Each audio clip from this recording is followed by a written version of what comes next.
And I don't remember how when I was a baby, but the only thing that I do remember when I was 7 years, then I started to sing for my cantor in the same city. I sang with him soprano, of course, and I sang with the choir. We were 14 in the choir, and I sang soprano from 7 till 12. When I was 12, I lost my soprano voice, and my cantor told me I shouldn't sing for a month. Stay home, don't come to rehearsals, and your voice is going to change to something else. That's what he said. But I didn't go to no more to rehearsals for a month, and I got my voice back, but not soprano, but tenor. That's what I thought. So then, the 5th week, I went to my cantor, and I told him, I believe that I have a tenor voice. So he said, all right, go ahead and take a few notes. So I did. So he said, you're right. And I sang tenor from 12 all my life. So when I was, but in the same time, when I was 11 years old, I started to work to be a tailor. I worked for nothing for 3.5 years. But I had to do everything in the house to take care of the children. I suffered a lot. I had to bring water from the pump to the house. I had to chop wood, everything what the house needs. At the same time, I learned how to be a tailor. I made a pair of pants all by myself and a vest, and that was already about when I was 3 years as apprentice. The 4th year, my boss tells me, I'll give you 20 rubles, that means $20 a year, till you'll be a regular tailor. So I asked him, what do you mean a regular tailor? If you'll be able to make the whole coat by yourself, then you'll be a regular tailor. Pants and vests, I know you could do it, but to make a whole coat by yourself, you don't do it yet. It will take a little bit more time. So I'll give you 20 rubles this year, and next year I'll give you some more money. In the meantime, my sister was in this country already, and she sent me a ticket to come to America. And my father and mother didn't let me go to America. I was the only boy all the time. We had 14, and the 14 children, and I was all the time the only boy. So my father said, you're the only one. Why should I leave you go to America? So I told my father, what's the use to stay here? I can't make no money here. I feel that I am a tailor, and I feel I'm a singer. I sing by my cantor all those years, and he likes me very much. So I'd rather go to America to see my sister. That's your daughter. That's what I told him. So he couldn't do anything with me, so I left Europe. I left my father and mother and 4 sisters. I left. My sister, the oldest one, was in America already. She sent for me. When I came to this country, I was 15. The trip took me a long time, 17 days and 17 nights on the boat. And the boat, put you near, sink. Yeah. It came in, the boat was, it was a big storm that day. And it was an old boat, a German boat. I still remember the name, Rhine. That was the name from the boat.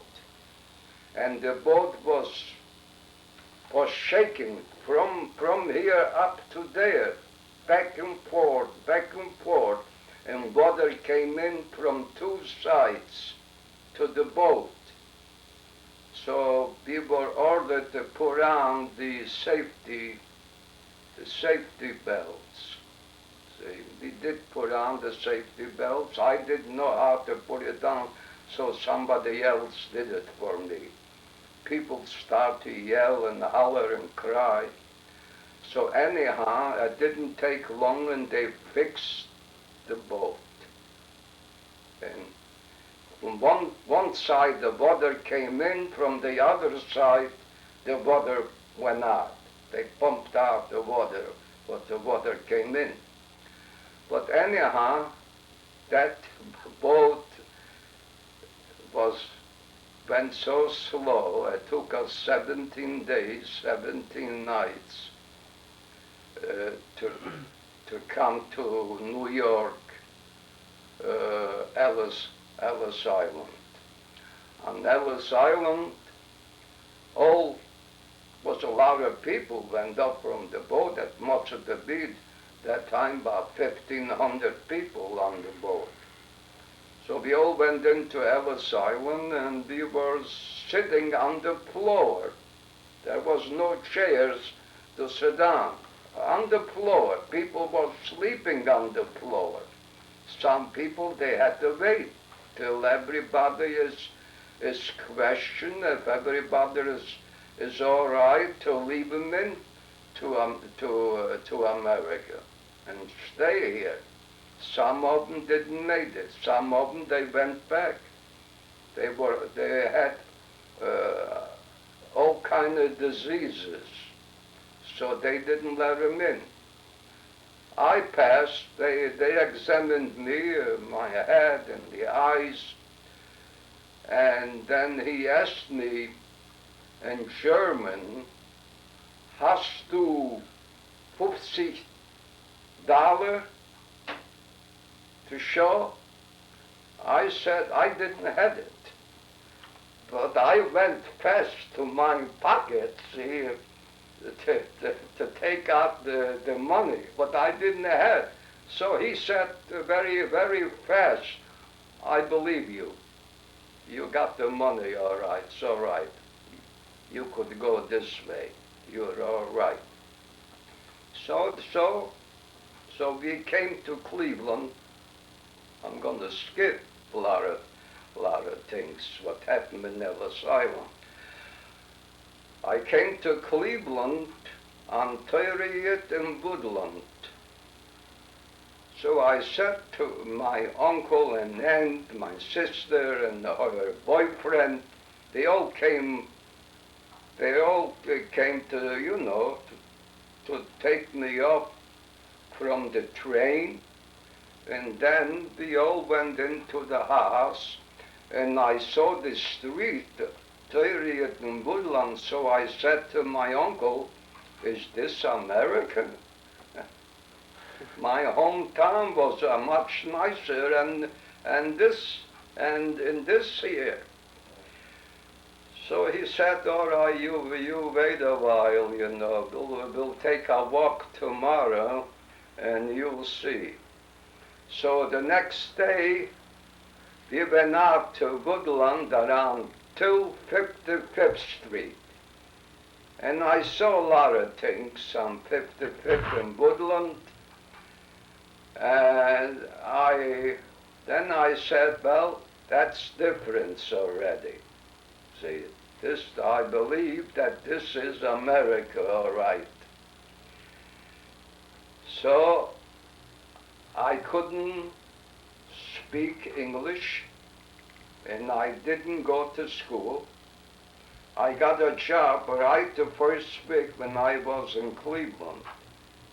I worked by a ladies' work, and I made $6 a week.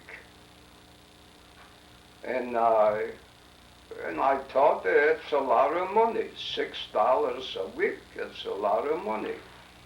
So I paid from the $6 a week, I paid $2 my aunt for board and food, and $3 I sent home to my parents, and $1 I kept for myself for a whole week. That time was 15 cents, 5 tickets, 3-cent car fare. That time cars, they ran on electricity. So I didn't work long down there. It was in the slack season. It started already to get better, the work down there. So the foreman came over to me and he said, we all work tomorrow. Tomorrow he meant Saturday. I never worked on Saturday in Europe. So I told him, how can I work on Saturday? I doesn't work Saturday. That's the Jewish law. He said, if you don't come in tomorrow, you don't have to come in Monday. He told me in English. He was a little fella. His name was, never forget his name, Kessler. A little fella. So I went over to my sister and I told her. So I think I'm going to lose the job. He wants me to come in tomorrow to work. I never worked Saturday. Then she said to me, my sister, well, you'll have to do it. You'll have to work on Saturday. You're in America, you're not in Europe. See? So, okay, I had to come in Saturday, but I cried. And I went to work in the morning, and we only worked Saturday a half a day. And that passed, all right. I worked there, I believe, about 3 months only, and I went to men's work. The men's work, I also, I made $1 more by men's work. I made $7 a week for a couple months, and I started to make every day. I made more money. I worked piecework. So I worked for another fellow, a tailor. I didn't make the whole garment, see. I could make it, see, but I was green, and I didn't know what to do, so I worked with another man. What do you mean green? I worked with another man. You said green? Hmm? You were green. Explain that. What? You said you were green? Green. Explain that. You're talking about greenbacks, aren't you? What do you mean? You just said you were green? I was green. Of course I was green. You know what They used to call me, the kids, they called me Greenhorn. Greenhorn. They recognized me right away when I came from Europe. See, next day I went out for a walk. I wore an overcoat which it was made in Europe. A green, I remember the color, a green color. And the kids saw that coat on me, so they called me Greenhorn. But all right, that's not important, see. But anyhow, when I worked a couple more months there in the same shop, I went to work for myself. I made the whole coat. I made $40 a week. That time, $40 a week was the highest paid men. Other tailors were made $18 a week, $22 a week. That time everything was so cheap, So I made $40 a week already. And I was only 16. I wasn't 16, I was around beginning of 16. And I made money. I made a lot of money in the tailoring. Anyhow, when I was 18, I got acquainted with your grandmother in a Jewish theater. See, when I was 18. And we went around for a year, and and I was 19, we got married. When we got married, I had a shop on Broadway, 55th on Broadway, contractor. I took out work from all over, see. And I made I was with 3 more partners, a corporation. And we made $100 a week. We made more, but we put away money in the bank for, in case anything happens, But we made we took $100 a week, all the 4, and $100 a week that time was a lot of money. And I saved a lot of money from $100 a week. Even when I was married already, we fixed up a house with furniture. That time we lived,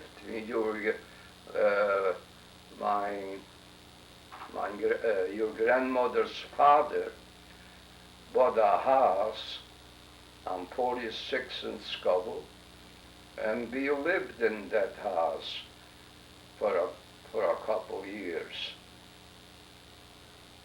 So what shall I tell you?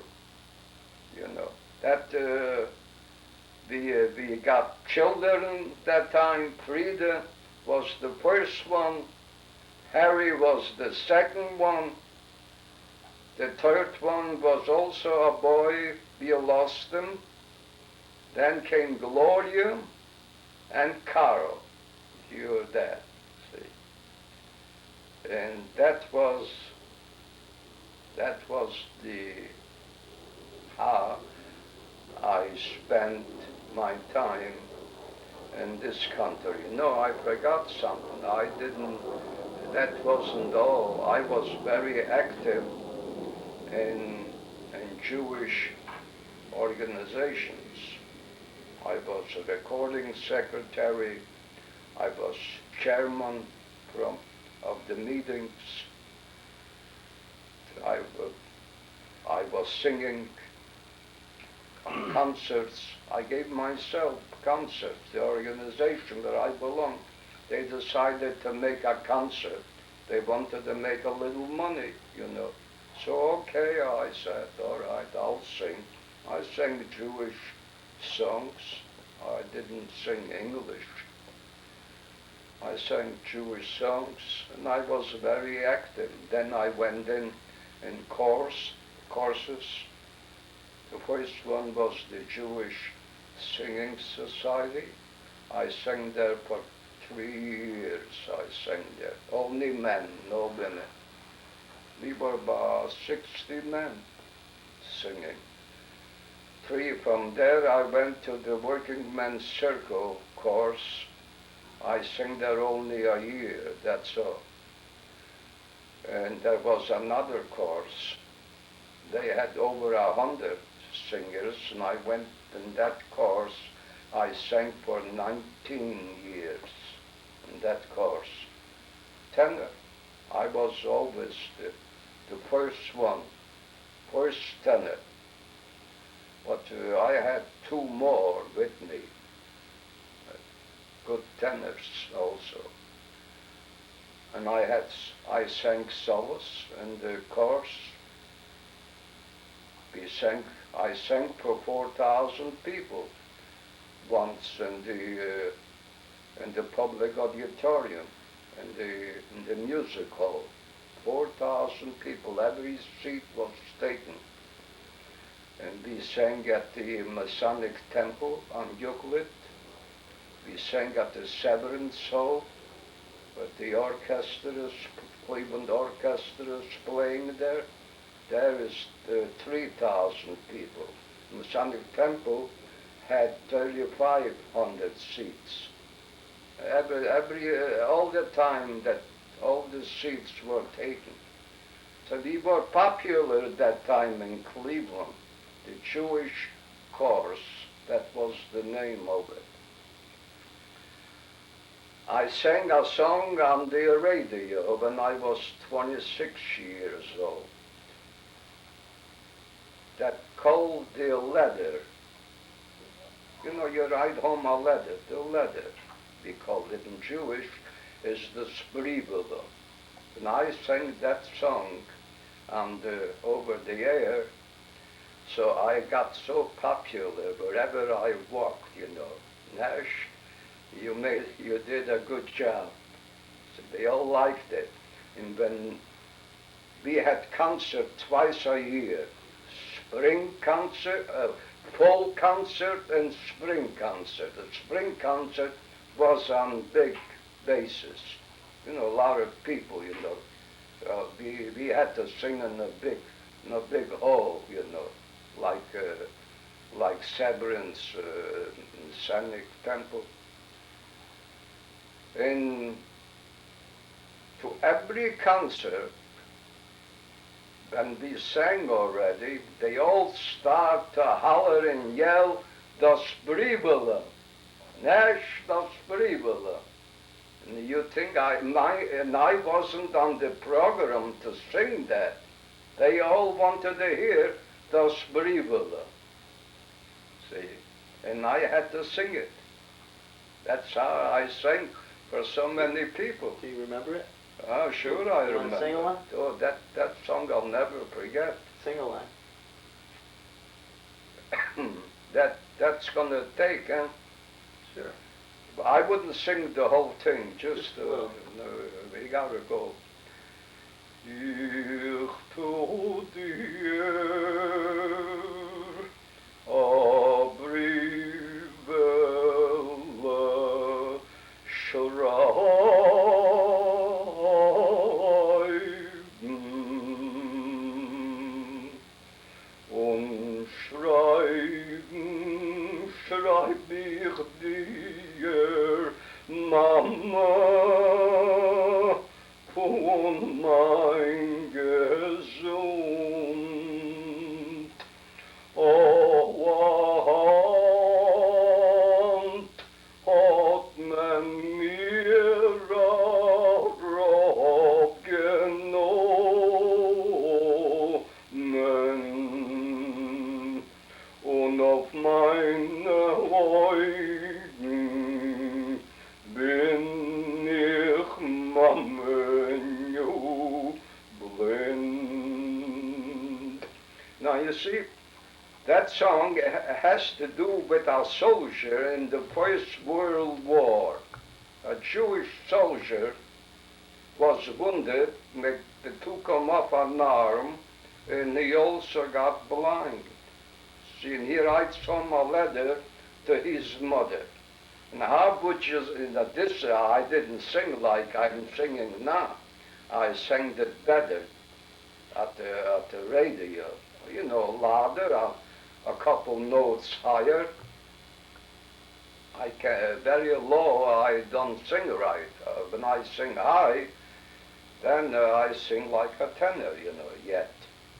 You See, sing soprano too. that's all about that song. He writes home a letter to his mother and tells her that he lost an arm and he is blind. So you got to put in some feelings in that song. I sing it better now, but I used to sing on the radio. You can sing soprano See, too but- now, right? No, I saw. You sing soprano now. but- Not that song. Oh, that time I got my soprano back since I moved up here. When I moved up here, all of a sudden I sing soprano. Let's hear a little of that. I'll sing a little, a few notes, not high soprano. I'll sing falsetto.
That's all. Come on, let's go. I want to go down and eat dinner.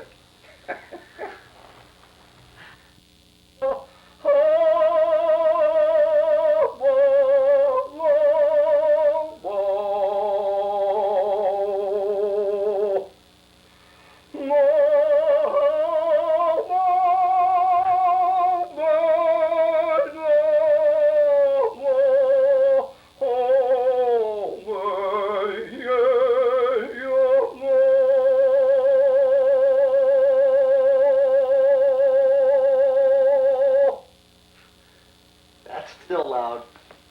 Hmm? That's still loud. That's enough.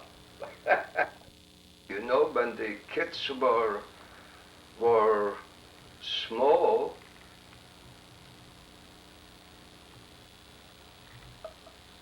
I had some problems with the kids. They like any other kids, you know. They got sick, and I had to take them to the hospital.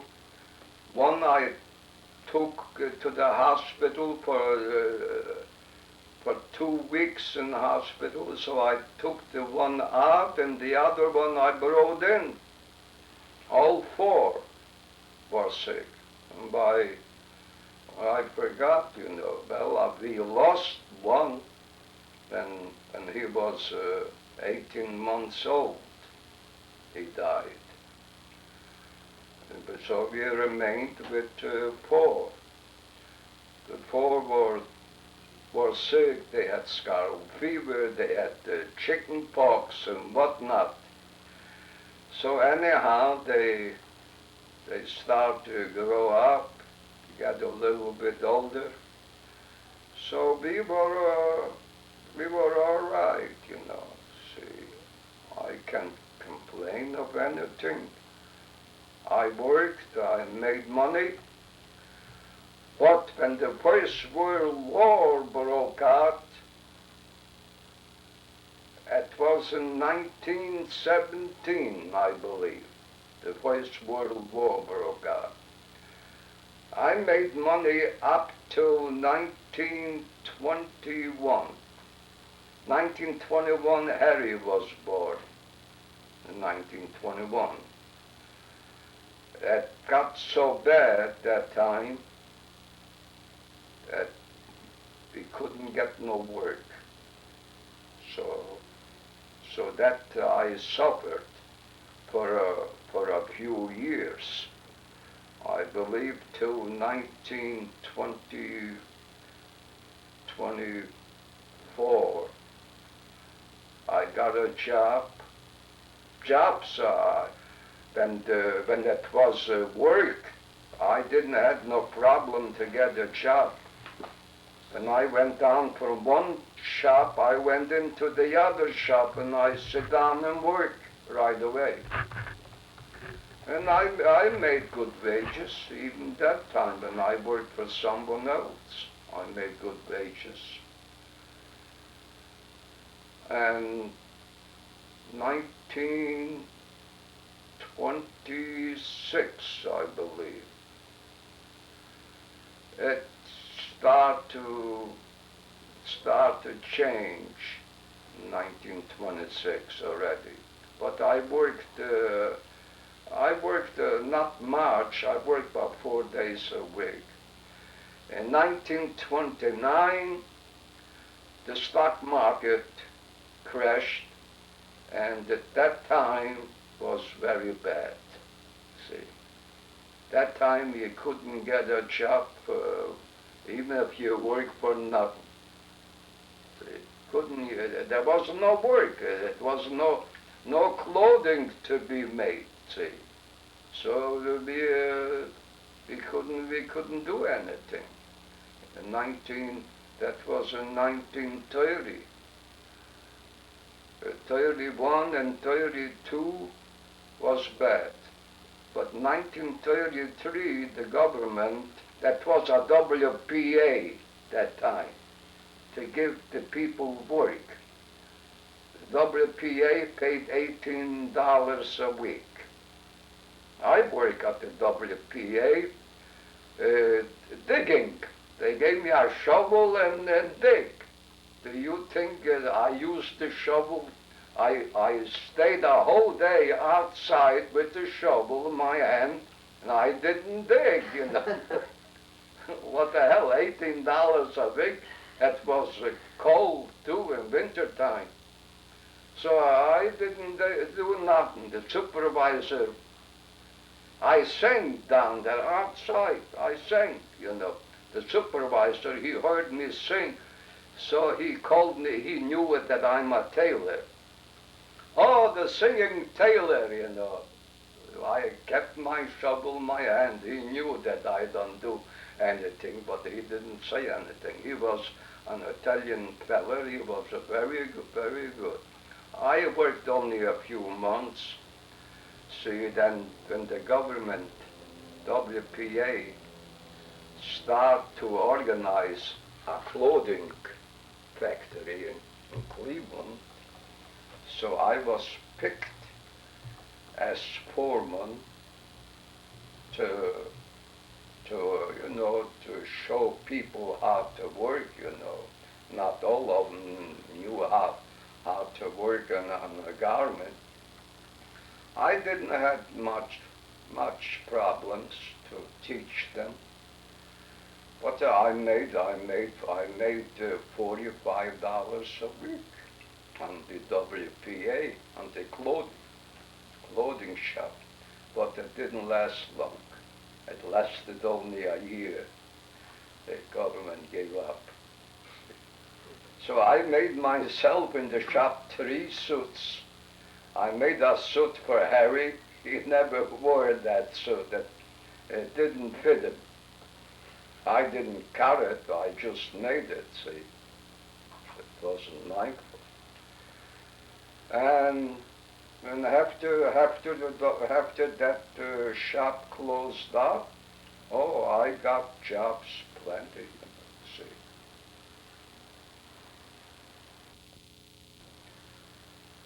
In 1942, Grandma bought the Hopkins house. See, I was working, and an agent came over to the house. I wasn't home, only Grandma, and he took her out to see that house in Hopkins. And she didn't ask me anything. I wasn't home, and she bought the house.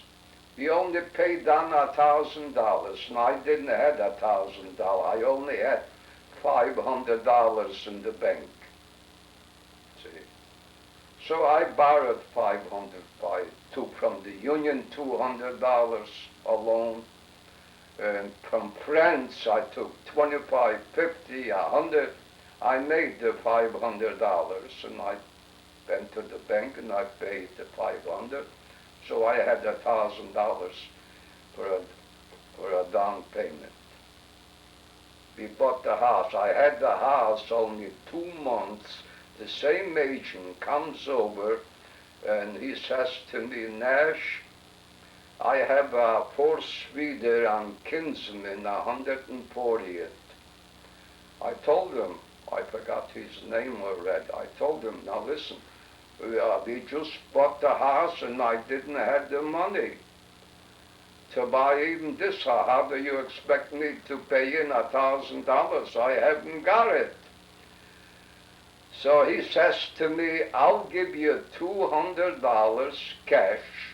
I'll pay down the $200, and they gave me 60 days to raise $800.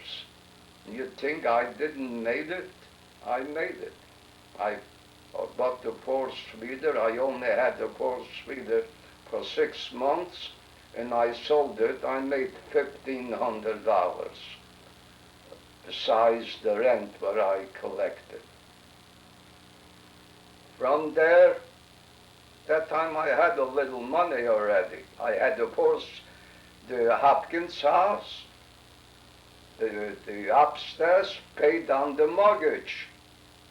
That time he paid $40 a month, and that paid the mortgage.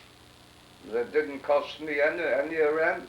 Whatever I made, everything I saved every week. Anyhow, I started to buy property. After I sold the four-suiter in Kinsman, I bought on Temple, 123rd Street, Superior. See, I bought a four-suiter. I paid in $1,500. I paid in, and I had it for a year. I made $3,000. I bought other four-suiters. Then Grandma again, she bought the Brooklyn building, the 8th suiter, without me. See? When I came home, she says to me, I bought an 8th suiter for $26,000. We only have to pay in, about $4,000. So I said, okay. From the Brooklyn building, I made money. So you ended up at Grosvenor. And then in Grosvenor, I made more money, but I made in singles, from all those property. Yeah, I made about $35,000 from Grosvenor. That's how I worked myself up, buying property. So how long were you at Grosvenor? Huh? How long did you live at Grosvenor? In Grosvenor, 21 years. And that's where you had your accident? Your accident. Your fingers. Yeah, I I cut the grass down there, and I bought a new power mower, a Toro. That was one of the best power mowers that time. and I cut the grass. The second time I had trouble with it. So I bought it in the May company. So I called the May company. I told them, that's the second time I cut the grass, and the mower stops all the time. So they sent me a mechanic, and he fixed it in a few minutes, and it's all right. Then Chucky, he had trouble with his lawn. He had a hand mower. I don't remember what was a electric mower or a hand mower. I don't remember. So he took my power mower to cut his lawn. See, he didn't clean out the grass when he was through. See, it was full of grass inside. When I started up the power mower to cut the grass, I saw there's a lot of grass in there, and I put in my hand in there, see, and cut my fingers up. That quick, huh? So fast, it took a second. When I took out my hand, there were no fingers, full of blood. And I ran into the house. I started to yell, call an ambulance to Grandma. She called an ambulance, and the ambulance came and took me to Urion Road Hospital. When was that? When did that happen? Well, when that happened, I don't remember no more exactly the year and the date. I don't remember, no. That happened. When did Grandma die? Well, Grandma died in 84. She died at 84 when she was 84 years old. Yeah, it's Or 83 maybe. 84. She died when she was 84. That was in 1984. Okay. She died. See, I lived here pretty near 5 years in June. See. So she didn't die in 84. 84. You've been here 5 years. I'm not 5 years yet. In June is 4 years. Be. It's only 86 now. Huh? This is 1986. You moved here after she died. Yeah. So it was in 82. 82. All right, that's all, Joey. I ain't got nothing to say anything no more. Either I go downstairs and eat. What time is it now? Look at that. It's 5:30. Okay, we'll end it in a little bit. Huh? Pretty soon we'll go eat. We have dinner waiting at home. So a couple more questions. No more, no more. That's enough. For God's sake. I'm excited. Okay. All right. I sent him through 4 years in Athens, Ohio U, and he graduated as a journalist. Oh, that's right, yeah. That's what he took up, journalism. So he went to get a job. That time was the Cleveland News yet in Cleveland, and the Cleveland Press and the Plain Dealer. 3 papers we had that time.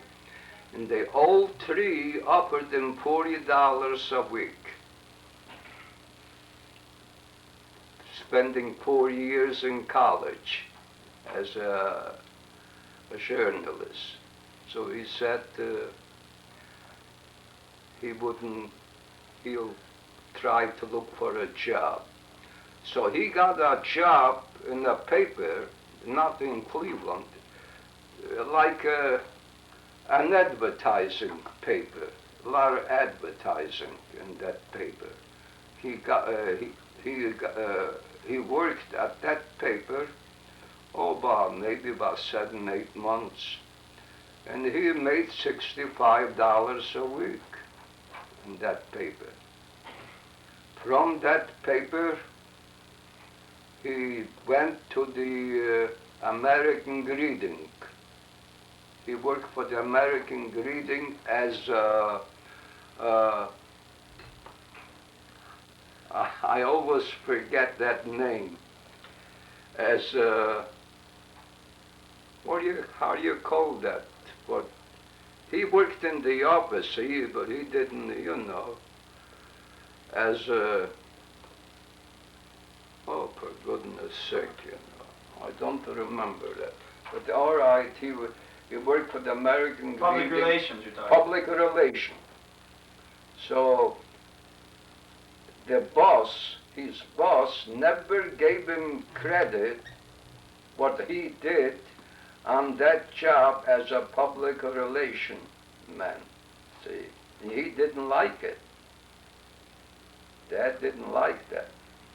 So he started to go to law school at night. He went to law school that time, but 3.5 years. All right? But the boss, they found out that he goes to law school, so they let him go. See? Not right away. He worked there, see, as a public relation, and at the same time he went to law school. But anyhow, they found out that he goes to law school, so they let him go. So he made it in 3.5 years in law school, and he graduated as a lawyer, and he didn't make the bar the first time. He made the bar the second time. So he opened up an office in 9th and Superior building on the 18th or 19th floor. I don't remember. So he had a lawyer down there, a little fella, a Greek, and Harry Paporis. Harry Paporis. Harry, I know his name. First name is Harry Paporis. Paporis, yeah. And he gave him jobs, which he couldn't handle. So he gave it to Dad. And he had customers from the American Greeting Company, see, clients. So that's the way he started up, and that is Superior building. And he made very good. Then Ma, your mother, she was a teacher. She teach for a year. And she teach to the last minute. She was pregnant, and she teach to the last minute with Russell till they took her to the hospital. From the school, they took her to the hospital. And she had Russell right away. See? Then so that was with Ma. She couldn't go to school no more. She wanted to be a lawyer too, but the kids, Russell, after came Amy, then you came. So with 3 children, how could she go to work or to go to school? But when Russell and Amy grew up, you was the youngest. But you were at that time already about 16, 17 years old. when Ma started to go to school, to law school, Russell was a big boy already, and Amy, they didn't need Ma during the day in the house. She started to go to school, and she made it. She graduated. She passed the bar the first time, and here she is a lawyer. So they're both lawyers. The same building, the same floor. So from one office to the other office. So that's the what happened to your dad and Ma. Religion. I'm not religious. I'm not religious. I start to go over here to the temple every Saturday. The reason I went there, I liked the rabbi, and he quit. He gave up, and he went to Israel.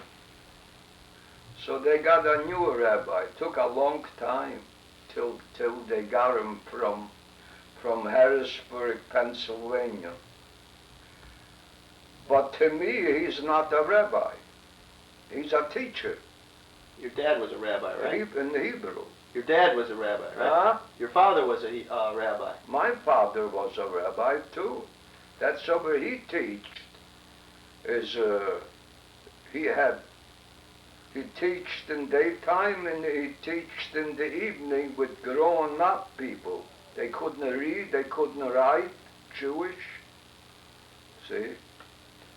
So my father did all right as a teacher. But with this rabbi, I couldn't get along with him. See? The reason why I went, because I liked the older rabbi, see? That's why.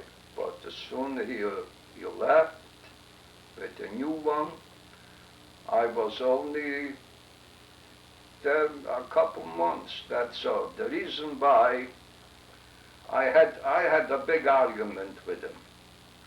There was a fellow by the name Sachs.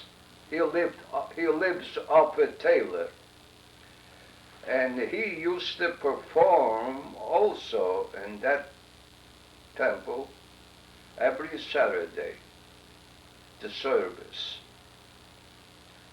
So he found out that he drives a car in Saturday. Saturday you don't supposed to drive a car. See, I mean religious people. But see, this rabbi, he don't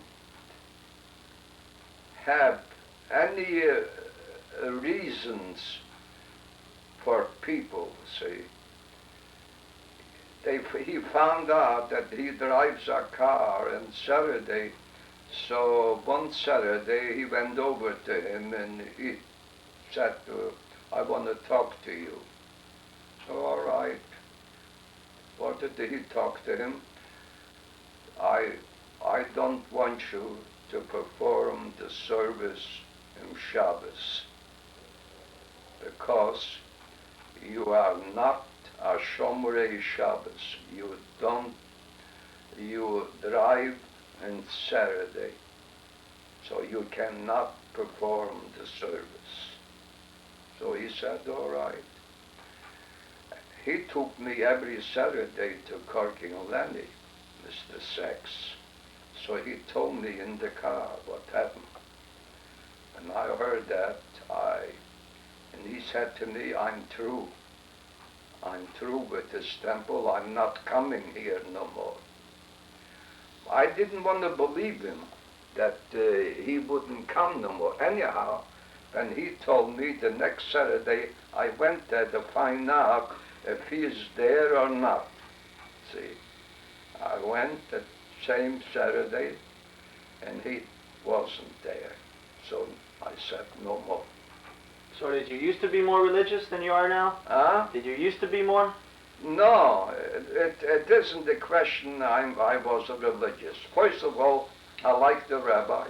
And then after the services, they had kiddush, you know. They served whiskey and all kind of cookies. So, all right, it don't cost me anything. So I took a shot of whiskey. That's why I went there. But I wasn't religious that time, and I'm not religious now either. Well, what do you think about religion? Huh? What do you think about religion? What about the Jewish religion? Well, but I think if anybody believes is religious, I say he has a right to live up to his religion. It's the Jewish religion. If you study it a lot, you know Jewish religion, it's not bad. But the thing is this, to be too religious is not good either. That's not the question about the Jewish religion. The Jewish religion is all right. Every religion, see, is all right if they believe in it. See, if they don't believe, so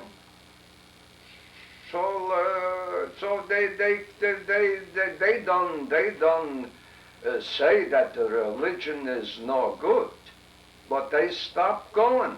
Why is it no good? A lot of people stop going to church on Sunday. It's not because they don't believe in the religion. The Catholics they don't go to church on Sunday. That does not mean that they don't believe in Catholics' religion. There is a very, very few don't believe in the Catholics' religion or any other religion. The same thing is with the Jewish religion. They don't believe. But the majority believes in the religion the way they were brought up. I was raised and brought up with the Jewish religion, and I learned a lot. I know the Jewish religion. There's nothing wrong with it. If you believe in it, see, you also have a right not to keep to be too fanatic. Why is that no good? Huh? Why isn't that good? To be too religious, you said, is no good. No. Well, I don't believe to be a fanatic in any religion. Why? See? Why? What it was written thousands and thousands of years ago don't go today. That was written, every religion, the Catholic religion, any religion, was written thousands of years ago. Why should I believe what they was writing? I don't have to believe, but still, I'm a Jew. See, that's all. That's the way I brought up, and that's the way I learned what happened way back thousands of years ago, and I have a different idea. See, what that happened those years, I don't want to know. But still, I'm a Jew. I wouldn't say I'm not a Jew, although I'm not a religious. See, you don't have to be a religious in order to be a Jew. See, I'm not the only one. There is millions of them. They don't go to temple on Saturday. You mean to tell me they are not Jews? They are Jews. They say, I'm a Jew. But I don't have to go what happened way back thousands of years ago. I got a big story about Moses. You know, Moses was a baby when his mother put him in the ocean. See, it was our country at that time. The king gave out a proclamation. All the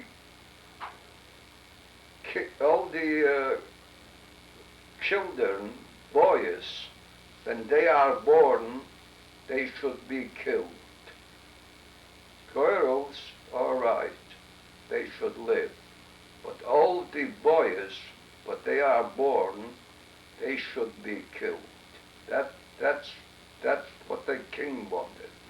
So what did Moses' mother did? She took a box and she put Moses, the kid, the baby, in the box, and she put the box in the ocean.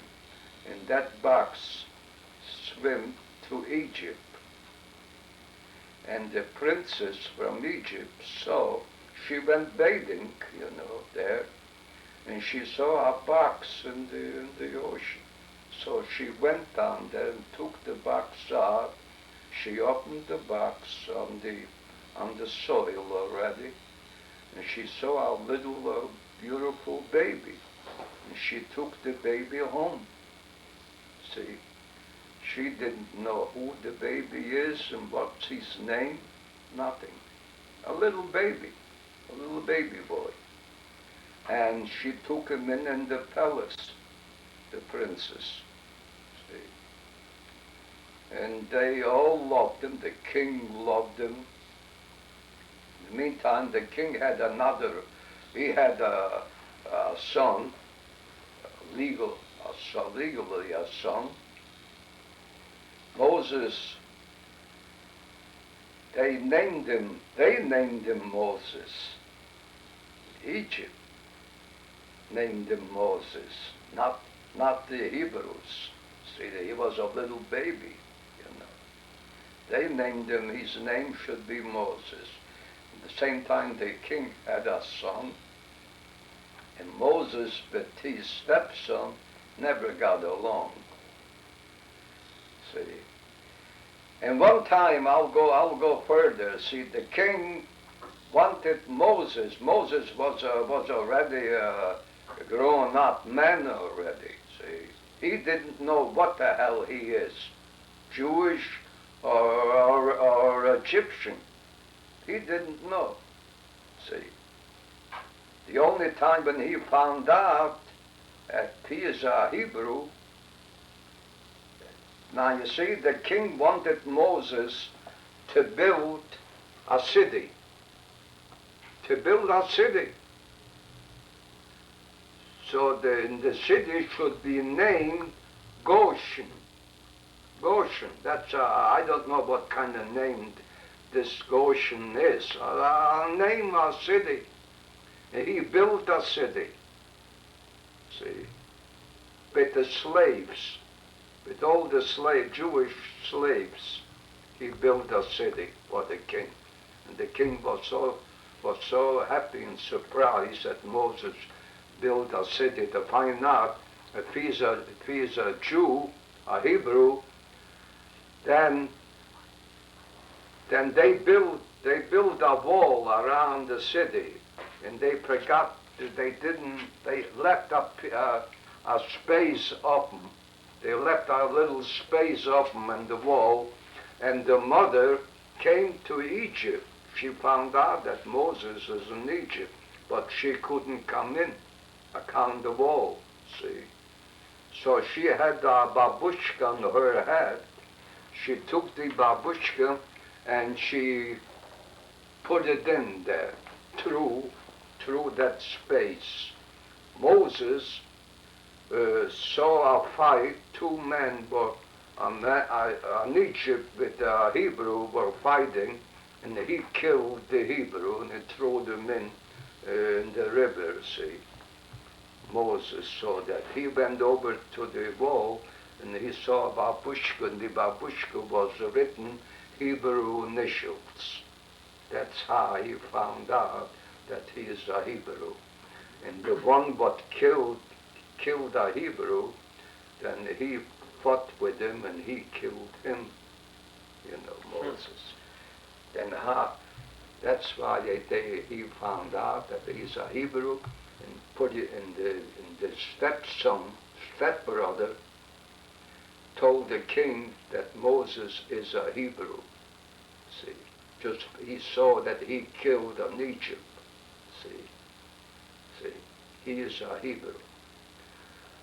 So Moses went out from Egypt. They took out all the Jews from Egypt. What? Oh, for goodness, Jesus Christ was right. That's the way I think about it. Very religious don't think that way. Now you see, Jesus Christ had different ideas, but he was a Jew. A good Jew too, very educated Jew, see. And he had a lot of followers. They followed him, hundreds and hundreds of them followed him. He was a man, educated. So there was a rabbi in Israel, Palestine, in the temple. He had different ideas than Moses, and Jesus Christ has different ideas. So that time the Romans took a piece of Palestine, see, like Israel, see, in Jerusalem. The Romans took Jerusalem in a war. They had a war with the Jewish people down there at that time. So he took the temple down there, and the rabbi, the religious rabbi, had different ideas, and Jesus Christ had different ideas. That the rabbi, what he said, that Jesus Christ is a traitor. He's a traitor. He ran to the Romans, to the king. He told him that Moses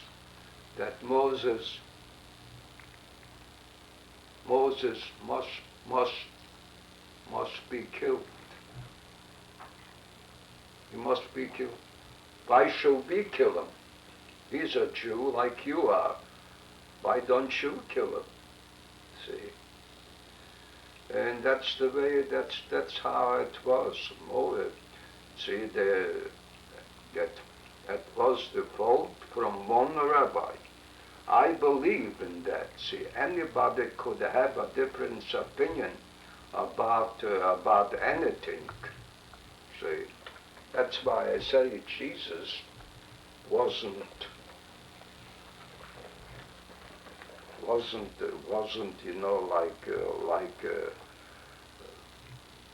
like they believe in things and kinetic things, and Jesus believed in different ideas, but still he was a Jew.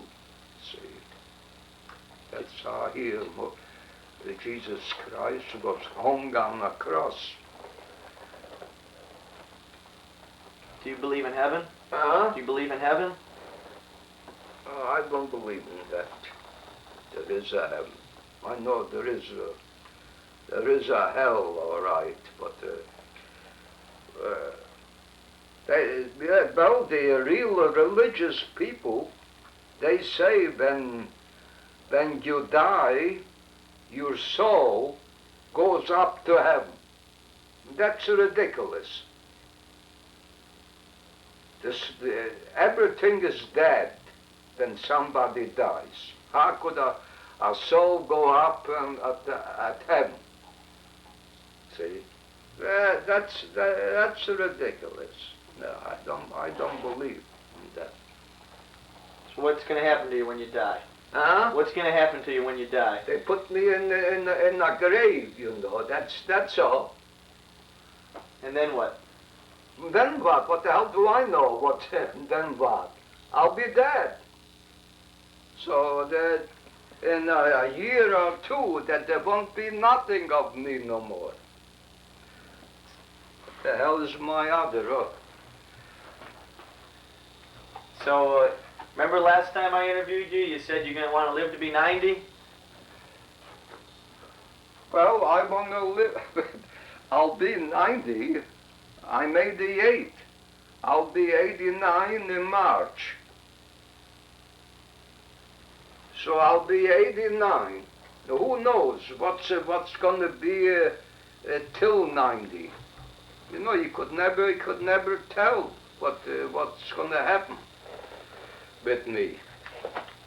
And I don't give a damn. Why not? No, I don't care. For my part, I could die tomorrow. I don't give a damn. What do you mean? I lived very long. See? I say that the world is so bad that what you see what's going on in this world. Not only in the United States, all over. See?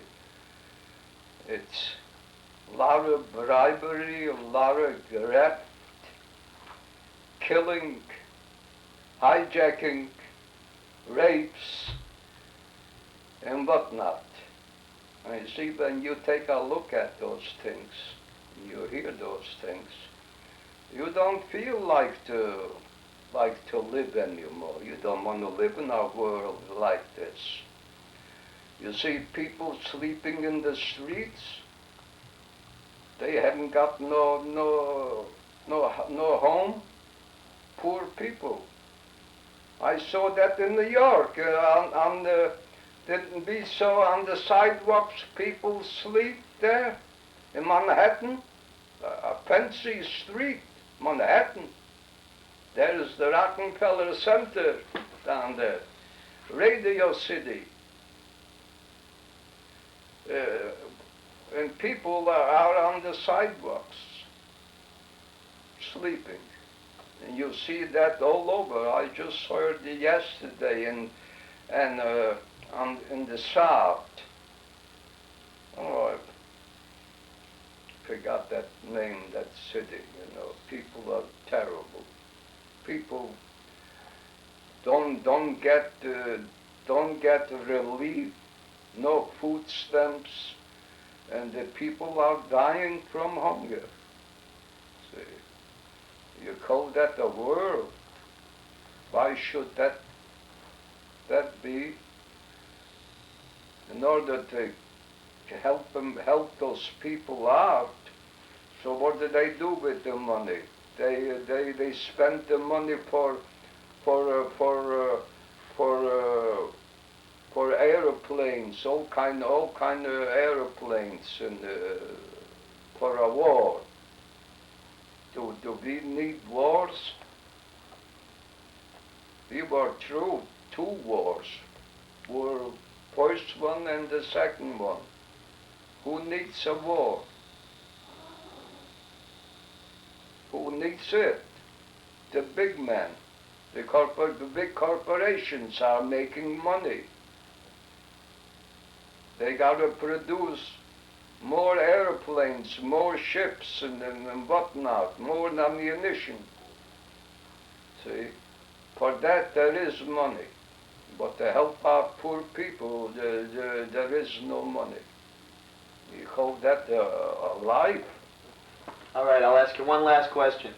Yeah? How do you want to be remembered? Huh? How do you want to be remembered?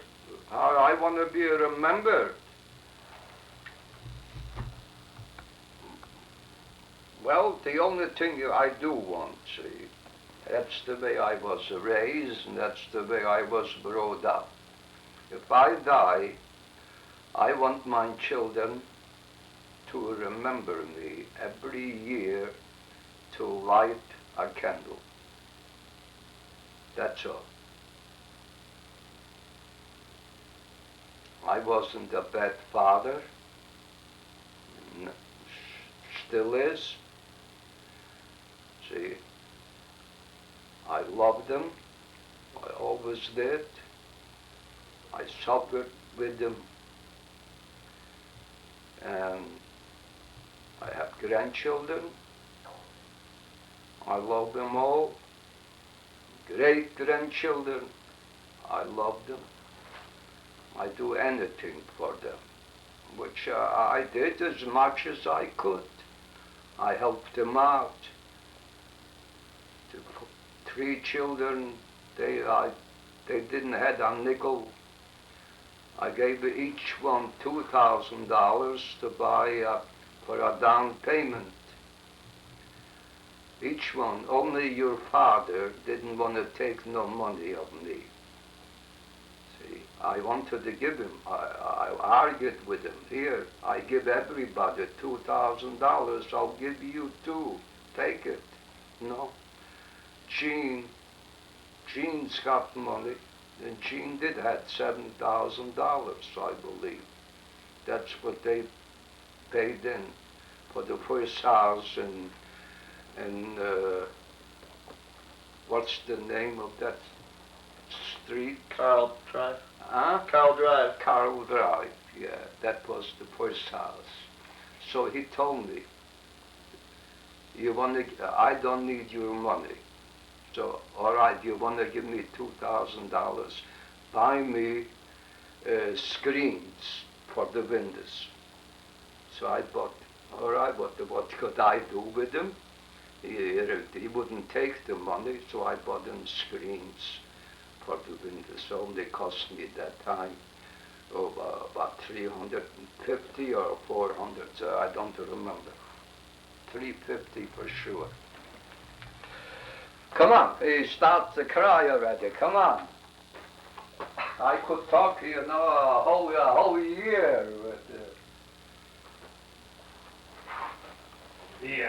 with my children, the grandchildren. I helped out. Look at the grandchildren. Look at Marky.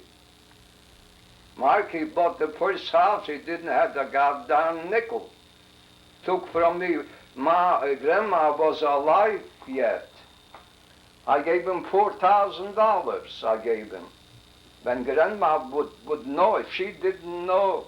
She never knew that I gave Marky $4,000 to buy that house, a 2-family house.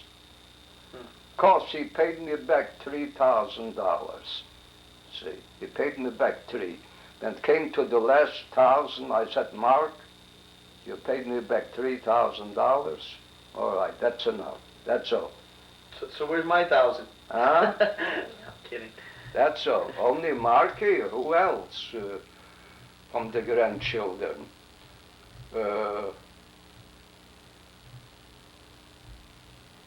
That's going to be on that.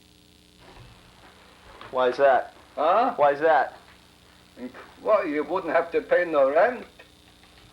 Then you stay home. You pay. You pay anything.